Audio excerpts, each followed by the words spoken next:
જેનાથી આપણે પરિણામો નથી મેળવી શક્યા એ નગ્ન સત્ય છે અને કડવી વાસ્તવિકતા છે. હવે આપણે સંકલ્પ એવો લઈએ કે આખા ગુજરાતની અંદર આપણો વ્યક્તિ નેતૃત્વ કરતા હોય, આપણા આગેવાનો એનું સુકાન સંભાળતા હોય અને આખું ગુજરાત એને આવકારો આપતો હોય, વધાવતું હોય, એ પ્રકારે બધા સંગઠનને મજબૂતી માટે બધા કાર્યરત થઈએ. સંગઠનની વાત કરીએ તો વર્ષોથી આપણે એક ધ્યેય સાથે નીકળ્યા છીએ કે આખા ગુજરાતમાં ક્ષત્રિય સમાજનું આપણું પોતાનું આસ્થાનું શ્રદ્ધાનું એક કેન્દ્ર બિંદુ અને આપણી પોતાની સંસ્થાનું નિર્માણ થાય.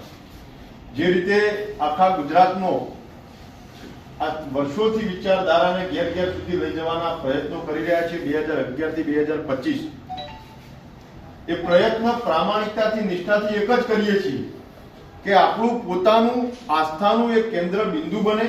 જે રીતે ગુજરાતમાં કડવા પટેલ સમાજનું ઊંઝા ઉમિયાધામ, લેઉવા પટેલ સમાજનું કાગવડ ખોડલધામ, રબારી સમાજનું અમારા વિસનગરની અંદર તરફ વાળીનાથ ધામ, ચૌધરી સમાજનું મહેસાણા બાસણાની અંદર અર્બુદા ધામ, રબારી બરવાડ અને માલધારીની વ્યાખ્યામાં આવતા તમામ માલધારીઓનું આસ્થાનું ધામ એટલે વડવાળા દુધરેજ વડવાળા ધામ. એ રીતે ચારણ ગઢવીઓનું જે મોગલ ધામ. આ જ પ્રકારે આપણા ગુજરાતના ક્ષત્રિય સમાજનું પણ આસ્થાનું શ્રદ્ધાનું એક કેન્દ્ર બિંદુ, એક સ્થાનક બને એવા ધ્યેય અને એક વિચારધારા સાથે વર્ષોથી આપણે સંઘર્ષ કરી રહ્યા છીએ. કારણ કોઈ રાજકારણ થકી આ સમાજની એકતા થશે ને તો 5 વર્ષ 10 વર્ષ એનું આયુષ્ય બહુ ટૂંકું હશે. જો ભાજપમાં ક્ષત્રિય સમાજનું કોઈ વ્યક્તિ પ્રતિનિધિત્વ કરતો હશે અને સામે અન્ય હશે તો 5 વર્ષ 10 વર્ષે એકતા થશે. પણ જે દિવસે 5 વર્ષ 10 વર્ષ કે વર્ષોના ગાળા પછી સામેના પક્ષમાં પણ ભાજપ અથવા કોંગ્રેસમાં સામો આપણા સમાજનો ઉમેદવાર હશે એટલે સમાજ વિભાજિત થઈ જશે. સંગઠનના માધ્યમથી કોઈ એકતા થશે તો જે દિવસ સુધી સંગઠનનો મુખ્ય નેતૃત્વ, શીર્ષ નેતૃત્વ રાજકીય ગેલસામાં, મહત્વકાંક્ષામાં કે કોઈ સ્વાર્થમાં પડ્યા વગર નેતૃત્વ કરશે ત્યાં સુધી એને લોકો સહયોગ કરશે. પણ જે દિવસે મુખ્ય નેતૃત્વ રાહ ભટકી જશે, એનામાં સ્વાર્થ આવશે, એનામાં લાલચ કે કપટ આવશે અને એનામાં મહત્વકાંક્ષા આવશે અને એ રાજનૈતિક નિર્ણય લે છે, એ દિવસે સંગઠન થકી થયેલી એકતા પણ ખંડિત થઈ જશે. ધાર્મિક ઉત્સવો, પ્રસંગો, એ પ્રતિષ્ઠા હોય, સમૂહ લગ્ન હોય કે ચાહે ઇનામ વિતરણ જેવા પ્રસંગો હોય, એના થકી થયેલી એકતા એનું આયુષ્ય પણ સૂક્ષ્મ હોય. પણ આપણે એવી એકતા કરવા માંગીએ છીએ કે એકવાર એ જગ્યાના ધામથી, આસ્થાના ભાવથી, શ્રદ્ધાના ભાવથી એકવાર આ સમાજ એક જગ્યાએ જોડાતો થાય, એક જગ્યાએ ઉઠતો બેસતો અને એકઠો થતો થાય તો કદાચ આજે હું જોડું પણ મારો પાકો પણ થઈ ગયો, 9 વર્ષે આ દેહ પડી જાય તો મારો દીકરો પણ એ જગ્યા અને એ સ્થાનક સાથે સંકળાયેલો રહે. એની પણ આવનારી પેઢીની પેઢી વર્ષોની વર્ષો, દશકાના દશકાના, સદીઓના સદીઓ, યુગો યુગો સુધી આ સમાજની એકતા ટકી રહે એવું એક સાનિધ્ય આપણું બનવું જોઈએ. જે રીતે ચૈત્રી પૂનમે આખા ગુજરાતના ગુજરાતી ધર્મપ્રેમી જનતા બહુચરાજી જતી હોય, ભાદરવી પૂનમે આખા ગુજરાતના શ્રદ્ધાળુઓ ભાદરવી પૂનમે અંબાજી જતા હોય, એ જ રીતે વરનો એક દિવસ એવો આવવો જોઈએ કે ક્ષત્રિય સમાજમાં ઊંચ નીચના ભેદભાવને એક બાજુ રાખી અમે મોટા તમે નાના, અમે ઊંચા તમે નીચા, આ વિચારધારાને તિલાંજલિ આપી બેટી વ્યવહાર જેના જે હોય ત્યો પણ રોટી ભેદ ના હોય એવી હકારાત્મક વિચારધારા સાથે આખા ગુજરાતનો ક્ષત્રિય સમાજ એક જગ્યાએ એકઠો થાય, એક એવું આસ્થાનું શ્રદ્ધાનું આપણું પોતાનું ધામ, આપણે પોતાની સંસ્થા બનવી જોઈએ. આ વિચારધારાથી વર્ષોથી આપણે કામગીરી કરી રહ્યા છીએ. એનું કારણ કે હું મારા વિસ્તારની વાત કરું તો 12 ગામ અમારા ચિત્રોડિયા બારડના, તો ત્યાં અંબાજીનું ધામ હોય તો 12 ગામ ભેગા થતા હોય. 12 ગામ વાળંદિયા સોનગરા ચૌહાણ તો એ આશાપુરા માતાનું મંદિર હોય ત્યાં આગળ ભેગા થતા હોય.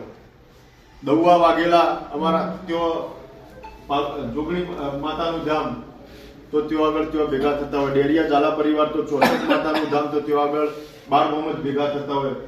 ઈશ્વર વામેજા ધાર પરમારો તો 12 ગામ એહોર હર્ષિતમાં એ ભેગા થતા હોય. કાકોશા ચૌહાણ પરિવાર તો ચાચેડ દાદા 12 ગામ ભેગા થતા હોય. આ બાજુ ડાભીમાં શક્તિમાનું મંદિર તો ત્યાં આગળ એ ડાભી પરિવારના ઝાલા ભેગા થતા હોય. સુણસરમાં શકતમાં એ આખા સુણસરિયા 7 પરિવાર ઝાલા પરિવાર ભેગા થતા હોય. કોઠાસણામાં આશાપુરામાના મંદિરે ત્યાંના ચૌહાણ ભેગા, ગઢિયા ચૌહાણ ભેગા થતા હોય. હડોલમાં નવગમ ધારાવાણીયા કેવળાણ માલાપુરના હર્ષિત માતા ભેગા થતા હોય. પણ 9 ગામ 12 ગામ 7 ગામ આ પદ્ધતિમાંથી આપણે જે કુળદેવી સ્થાનક સાથે તો ભલે સંકળાયેલા માનતા હોઈએ, પણ એક ધામની, એક ધ્યેયની, એક સંસ્થા એવી બનવી જોઈએ કે ચાહે ભળતના વાઘેલા હોય કે કિંમતના સોલંકી હોય, રાંદેરના દાદેવ હોય કે મુડેઠાના રાઠોડ હોય કે આખોના પરમાર હોય કે આ બાજુ વાલમિયા ચૌહાણ, કાકોશિયા ચૌહાણ કે આ બાજુ ડેર પરિવાર કે ગઢવાડા, મુવાડા, આખા ગુજરાતનો ક્ષત્રિય સમાજ એક જગ્યાએ ભેગો થતો હોય, એક જગ્યાએ એકઠો થતો હોય, એ પ્રકારનું આપણું આસ્થાનું, શ્રદ્ધાનું કેન્દ્રબિંદુ બનવું જોઈએ. અને આ ધામના માધ્યમથી આપણે અંધશ્રદ્ધાના માધ્યમ નહીં, પણ ત્યાં આગળ જ શૈક્ષણિક સંકુલ ઊભું થાય, ત્યાંથી જ બ્લડ ડોનેશન કેમ્પો થતા હોય, ત્યાંથી જ આપણે ઈચ્છીએ એટલા સમૂહ લગ્ન થતા હોય, ત્યાંથી જ આપણે ધારીએ એ પ્રકારે ઇનામ વિતરણ, તેજસ્વી તાલાઓના સન્માન સમારોહ થતા હોય, ત્યાંથી જ આપણે ધોરણ 10-12 graduate army, police, CRPF, CSF, BSF, ITBP અથવા તો ગુજરાત સરકાર, કેન્દ્ર સરકારના ઉચ્ચ કક્ષાના પદાધિકારીઓ દ્વારા એમના ટ્રેનિંગ સેન્ટરો ત્યાંથી સંચાલિત થતા હોય અને ગુજરાતની ફેમસ ફેકલ્ટીઓ કહી શકાય, અને આ દીકરા દીકરીઓ ક્લાસ 1 અને ક્લાસ 2 ઓફિસર બની શકે એ માટે મોટિવેશન કેમ્પો થતા હોય, ત્યાં આગળ આપણા પોતાની જ આખી લાઇબ્રેરીઓ પણ ચાલતી હોય.